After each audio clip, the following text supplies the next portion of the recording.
Berapa perlu sih kamu konsumsi gula? Mari kita bahas. Oke, jadi kali ini kita akan bahas, perlukah kita konsumsi gula?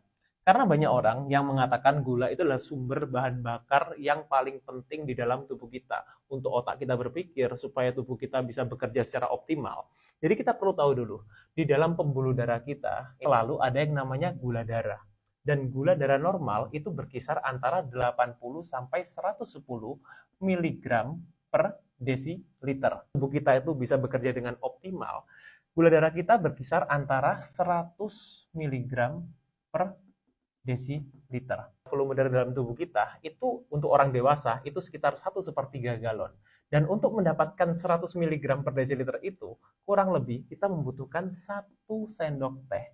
Jadi jangan berpikir untuk kita bisa bekerja secara optimal, otak kita bisa berpikir dan lain-lain, kita butuh gula yang banyak. Tapi kita perlu 1 sendok teh saja.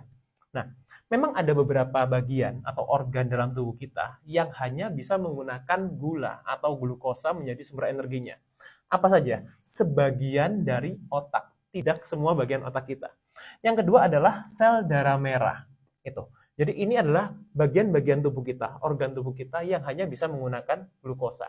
Jadi harus konsumsi gula dong, penting dong gula itu. Gula itu penting, tapi tidak harus kita konsumsi dalam bentuk gula.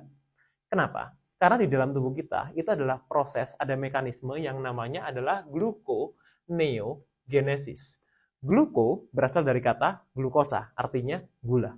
Neo itu artinya baru, dan genesis ini adalah artinya pembentukan. Artinya apa? Pembentukan gula yang baru dari bahan-bahan yang bukan gula atau karbohidrat.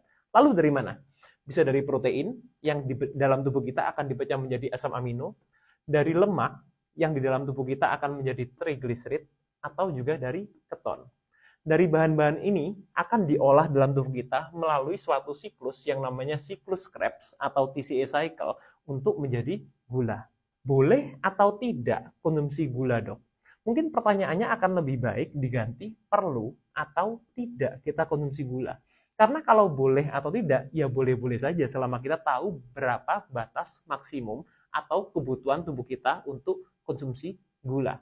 Masalahnya banyak orang yang tidak tahu, bilangnya hanya, oh saya konsumsi gula cuma sedikit kok, asal nggak manis. Masalahnya yang namanya gula itu tidak selalu manis, dan banyak sekali yang namanya hidden sugar atau gula yang tersembunyi.